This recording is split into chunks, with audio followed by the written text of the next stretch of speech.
Pode. Olá, Juliana. Muito Oi. obrigada por aceitar aí o nosso convite.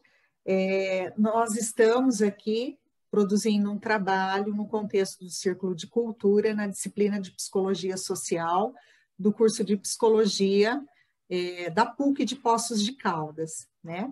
Esse grupo é formado por mim, pela Raquel, pela Ana e pela Luísa. Então, no primeiro momento, novamente, obrigada, Juliana Berezoski. Isso, Berezovski. Isso mesmo. Uhum. A Juliana foi orientanda da professora Bader Savaia no curso de mestrado, defendeu essa dissertação, apresentou a banca e defendeu essa dissertação em 2019, PUC São Paulo, e agora é orientanda da professora Bader. Sim, mas são um braço desse projeto. E nós chegamos até a Juliana por meio do Tiago Prana, que é um outro, né, pesquisador, que nos indicou a Juliana, porque nós não conseguimos um contato direto com a professora Bader, mas pensamos ser muito positivo, ser muito criativo, trazer a Juliana para a nossa sala de aula, para a nossa apresentação de hoje. Então, a sua dissertação de mestrado, o seu tema, o desenvolvimento dele, vai ao encontro de muitos temas que nós discutimos na disciplina de Psicologia Social nesse semestre. Então, o próprio título é um título que já chama a atenção da gente, né? Eu continuo, entre parênteses, sobrevivendo, mas é isso, uma análise psicossocial da formação de um coletivo transfeminista da cidade de Blumenau, Santa Catarina. Então, eu vi que você cursou psicologia, né? Nesse mesmo, em Blumenau, e depois você veio para São Paulo. Isso aí, mesmo. como que foi esse encontro com a professora Bader? Então, Raquel, meninas, esse encontro, na verdade, eu acho que ele começou na graduação, por meio dos textos. Então, foi assim, conheci a professora Bader através dos textos, o grande texto dela que fala sobre o sofrimento ético-político, né? No livro Artimanhas da Exclusão, que é um clássico, né? Para quem está na psicologia e estuda a desigualdade social, né? Toda essa exclusão das pessoas de minorias, né? E aí, eu olhei para aquele texto e eu falei, nossa, é incrível, porque ela consegue captar a realidade do Brasil de uma forma muito concreta, né? O sofrimento de, enfim, de inúmeras pessoas que aqui daí a gente sabe que existe, né? Exclusão de pessoas negras, pobres, mulheres trans, né?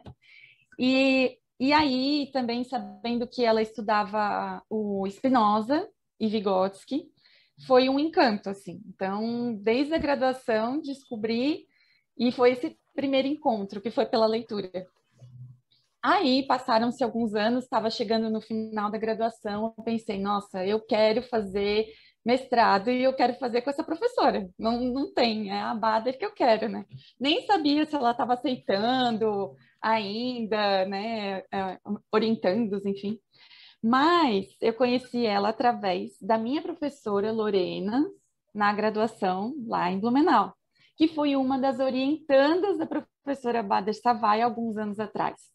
Então, existe uma rede muito grande que o Nexim, né, forma de professores e que estão espalhados pelo Brasil todo, em várias universidades. E isso é muito legal, porque aí a gente acaba conhecendo o trabalho do núcleo por meio desses professores, né?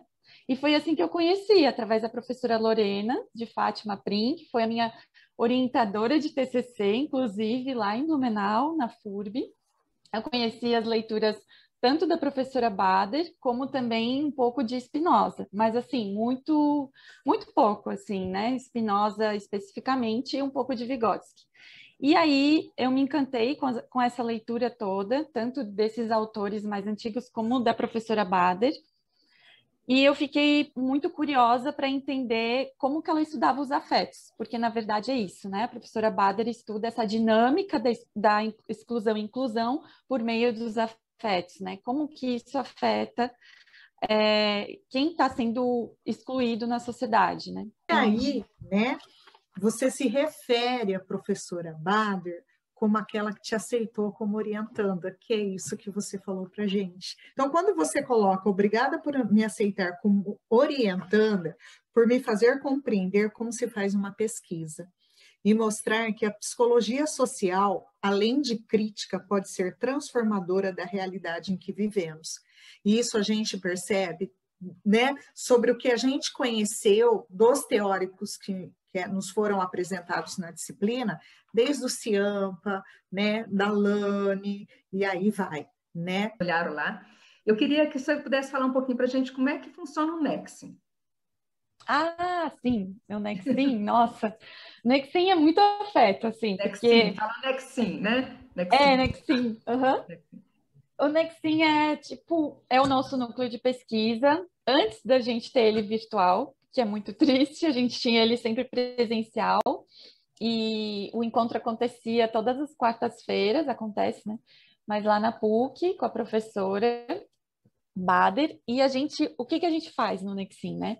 A gente estuda principalmente categorias que a professora Bader já vem pensando há muito tempo, né? Então, a categoria do sofrimento ético-político, a dialética, a exclusão e inclusão social, e outras categorias que também surgem a partir das pesquisas dos orientandos da professora, né?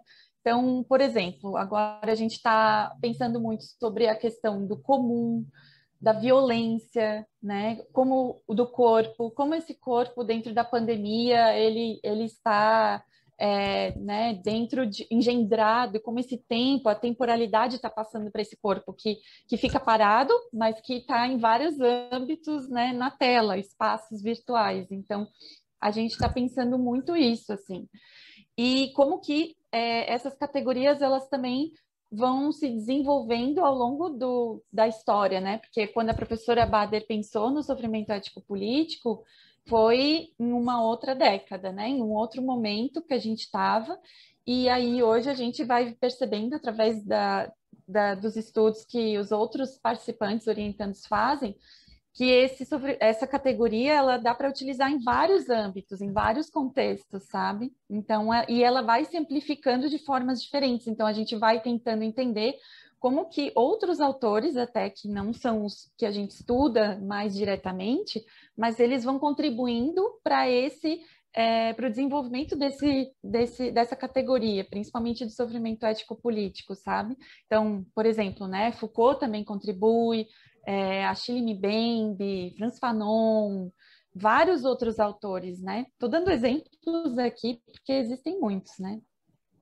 E é um pouco isso, assim, a gente faz, então, encontros com textos que a professora coloca no cronograma de leitura durante o semestre, a partir de um tema durante o semestre, então todos os semestres o tema muda. E aí tem momentos que a gente intercala com um processo que se chama conatoria, que a gente deu o nome lá no núcleo, que é o dia que algum orientando vai apresentar o seu projeto e todo mundo que está do núcleo vai poder falar sobre ele e ajudar essa pessoa na pesquisa, se ela está com alguma dúvida sobre, enfim, sobre o campo, sobre categoria, sobre como fazer a metodologia. Todo mundo se debruça sobre aquela pesquisa daquela pessoa e auxilia nesse processo com ela, sabe? Então, isso acontecia presencialmente, agora não está mais acontecendo presencialmente, mas a gente também tinha nosso cafezinho da tarde, com docinhos, a gente sempre faz algo muito confortável, aconchegante, né? Era um espaço que... atividade aí, né? era um espaço muito de acolhimento, assim, sabe? As pessoas se sentem muito acolhidas lá, né? E também é aberto para qualquer pessoa participar, se está na graduação, se vem de outra universidade, tem convidados participando do Nexim, é super aberto, assim, até porque tem muitas pessoas que têm, talvez, né, usam outros autores, mas querem entender também o processo de afetividade dentro das suas pesquisas, né? E aí vão buscar com a professora Bader nesse sentido, de estudar um pouco mais sobre os afetos, né? Entender como que a gente estuda lá também. Mas os nossos encontros são feitos no Teams, na plataforma Teams da Microsoft, todas as quartas-feiras, das 14 às 17 horas. E é só entrar em contato comigo que eu falo com a professora e aí a gente consegue colocar lá. Todo mundo é bem-vindo, assim. Quem é da psicologia, quem é de outras áreas, a gente tem pessoas que são das ciências sociais, tem pessoas que são de serviço social, então qualquer área é bem-vinda, assim. Juliana, então eu vou fazer uma pergunta bem aberta. Tá. Como é essa relação orientanda com a orientadora professora Bader? Eu coloquei, assim, em poucas palavras até na dissertação, né? Mas eu acho que, assim, ela respeita muito o nosso processo de conhecimento, né?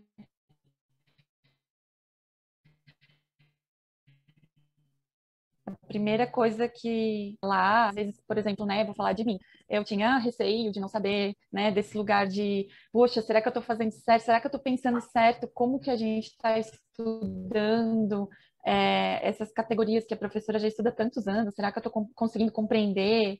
Consigo dar conta?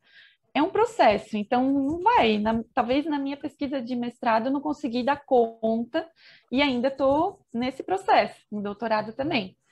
Mas ela sempre vai guiando para que a gente consiga se desenvolver. Então, acho que ela faz muito isso, assim, ela nunca vai excluir o que você sabe, ela sempre vai aproveitar aquilo para te potencializar, para você se conseguir desenvolver melhor e para você ter autonomia também, sabe? Então, acho que é bem importante isso, assim.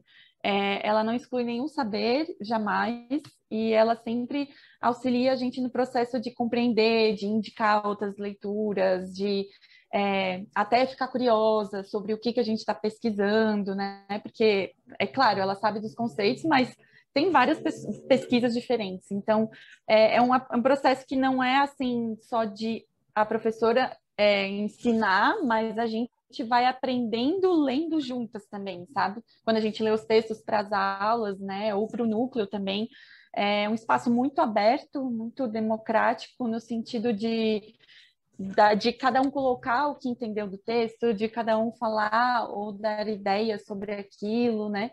E aí vai se tecendo um conhecimento em conjunto, assim, isso é muito rico também. Acho que essa participação de todo mundo e todo mundo que está ali nesse espaço poder falar, né, constrói-se muitas coisas. E aí a professora também vai tendo várias ideias e que vão saindo depois nos textos, né, nas produções acadêmicas que são possíveis de acessar aí. Porque eu tenho conhecimento, enfim, é porque a gente construiu a pesquisa juntas, né? E a pesquisa foi isso, foi o início de uma conversa de duas meninas travestis, que daí entrou uma terceira e começou a formar o coletivo. Por isso que eu analisei esse processo durante a minha pesquisa, né? Que foi como que foi construído esse coletivo, quais as origens, por quê, e quais as categorias que foram utilizadas de interpretar essa experiência, essa vivência lá com as meninas, né?